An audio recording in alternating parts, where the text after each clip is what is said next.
Hello everyone. MPPSC के छात्रों के लिए एक विशेष सूचना है। एमपीपीएससी ने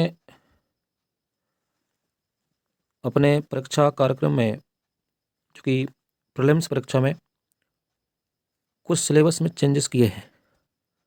यह आयोग की वेबसाइट पर उपलब्ध है और उसमें हम देख पा रहे हैं कि क्या चेंजेस किए हैं। तो विज्ञप्ति जारी की है आयोग ने, जिसमें राज्य सेवा एवं राज्य वन सेवा प्रारंभिक परीक्षा 2026 और मुख्य परीक्षा के लिए भी पाठ्यक्रम जो कि वेबसाइट पर उपलब्ध है, उसमें आपके प्रीलिम्स की जो द्वितीय प्रश्न पत्र है उसमें आपकी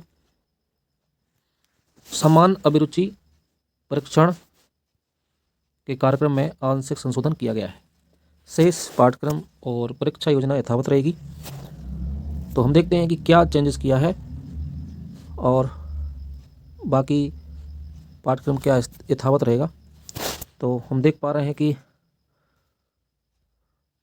प्रीलिम्स में 2 पेपर होते हैं। पहला आपका सामान्य प्रश्न पत्र होता है, जिसमें सामान्य ज्ञान के प्रश्न रहते हैं।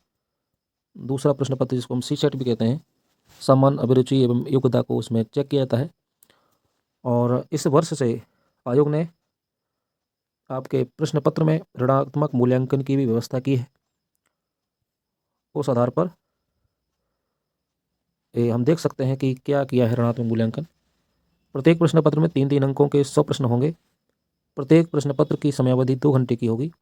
परीक्षा में ऋणात्मक मूल्यांकन 3R-W, यानी कि जब आप 3 गलत क्वेश्चन करेंगे तो आपका एक सही अंक वाला जो क्वेश्चन है वो चला जाएगा, जहां R सही उत्तरों की संख्या और W गलत उत्तरों की संख्या होगी।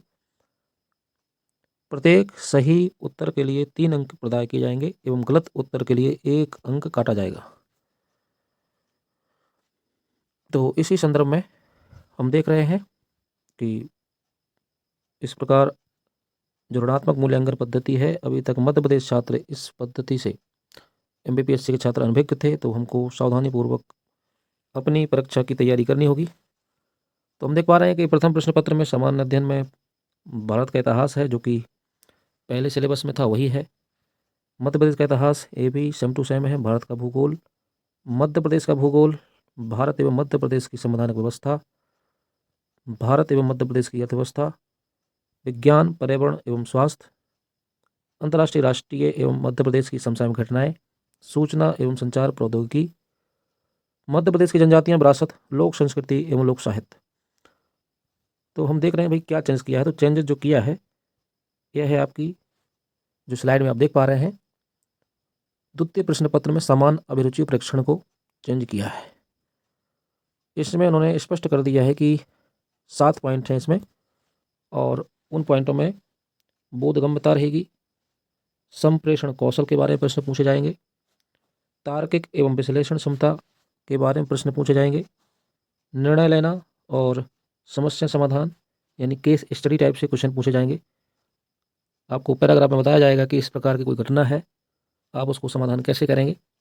सामान्य मानसिक योग्यता, इसके अलावा गणित की सामान्य स्तर की जो कि संख्या, उनके संबंध, परिमाण क्रम, आंकड़ों का निर्वचन, चार्ट, ग्राफ, तालिका, आंकड़ों की पर्याप्तता आदि समानता 10वीं कक्षा का स्तर का ये गणित का पोर्शन रहेगा। फिर आपका हिंदी भाषा में बोधगम्यता कौशल, ये भी आपको हिंदी से संबंधित जो प्रश्न पत्र में क्वेश्चन होते हैं, वर्तनी शुद्धिकरण या फिर पर्यायवाची, विलोम, तत्सम, तद्भव, इस प्रकार के प्रश्न काफ़ी आते हैं जिनको आपको सही करना होता है। इस प्रकार से द्वितीय प्रश्न पत्र में ये सामान्य परिवर्तन किया है, तो आप इसको देख लें। इस प्रकार से आयोग ने पीएससी के सिलेबस में कुछ परिवर्तन किए हैं।